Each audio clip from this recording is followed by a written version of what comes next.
Hey, what's going on, guys? Just going to do a video today and show you guys how to cure Plastisol ink in the oven at home. So I've been doing this for a while now, and I printed myself a t-shirt, and it's been through the wash like 10 times probably now, and it's sweet, it hasn't cracked or washed out or anything. So I thought I'd do a tutorial and show you guys how I do it myself. Just in the oven, if you're starting out, you know, it's a good way to get started without investing too much. Just been printing on this shirt, practicing, trying to get the good coverage. This one turned out pretty good, but still pretty hit and miss. But anyway, let's get on with it. What I use is a laser thermometer. Get these pretty cheap, like $10 I think. And my t-shirt obviously, and then normally I put it on some tin foil, but I just got some baking paper here. I suppose you can just chuck it in. I just think it's, you know, it's good for it to sit on something, so it's not just sitting directly on the rack. And what you do is you chuck it in the oven. Obviously heat the oven up. I'm heating it up now. I put it on 200 degrees Celsius, and I wait for the oven to heat up to that, and then I chuck the shirt in. When it's in there, I open the door every now and then and like take a reading with this, point it at where the design is. See, right now it says 67 degrees Fahrenheit. And what you want to do is bring the temperature up to about 330 degrees Fahrenheit, I think. And I actually try and go a bit higher, like 340 or 350, just to be safe. Because, you know, it's in the oven, so it may not be even as a flash dryer. But yeah. And that's pretty much it. Try and record your time too, so you know for the next time how long you need to leave it in. So if it takes like 2 minutes to reach that temperature, that way the next time you know it's going to take about 2 minutes too. So just waiting for the oven to heat up. A good way to... Actually, I've already cured this t-shirt with the heat gun. That's another way you can do it, but a way you can test it is by stretching it, and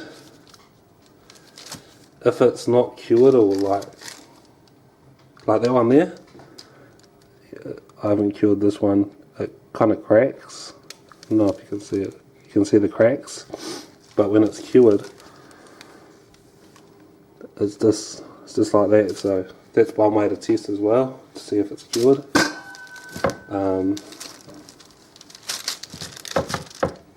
But yeah, just going to chuck it. Hopefully this oven will heat up soon. I suppose we'll cure this other one then. Seems like that one's already cured. This is a messy print here. Don't know what went wrong with that one. Okay, so it's reached 200 degrees Celsius, which I'm guessing is probably around like 400, 450 Fahrenheit, maybe even more. Yeah, so just going to chuck it in. I'll chuck it on the middle rack, close the door so it doesn't get too cold, and then, like I said, I'll wait for about 2 minutes, because I know that's how long it takes. But yeah.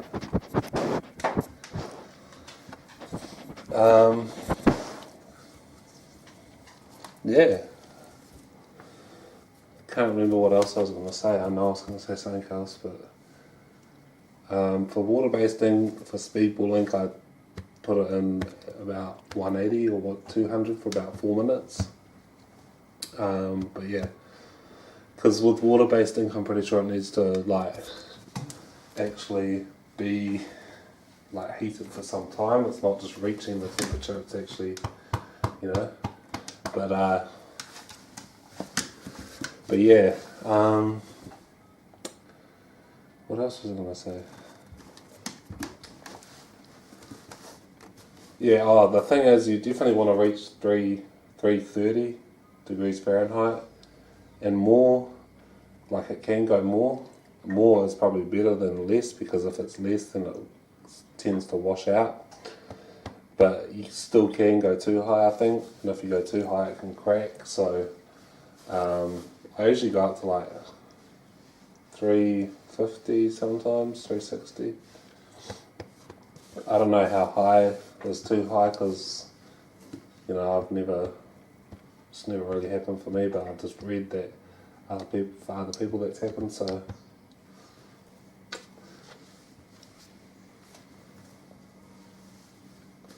So, yep.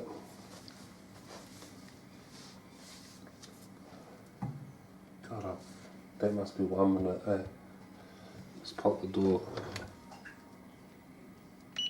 Oh, maybe that was 2 minutes. That's 3:30, so I'll take it out now. Sorry, Richie. So yeah, that's pretty much it. This is how I'm doing it at the moment, so don't really know. I'm just kind of doing it for fun at the moment too, so just printing myself some t-shirts and stuff every now and then.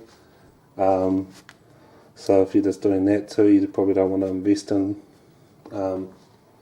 fancy equipment and stuff. But yeah, if you're doing it professionally, then eventually you probably want to get yourself a flash dryer, something like that. Just make it probably a lot quicker and just more professional. But yeah, like I said, give this a crack and do wash tests to make sure it's curing properly. Yeah, go ahead and subscribe if you want, and thanks for watching.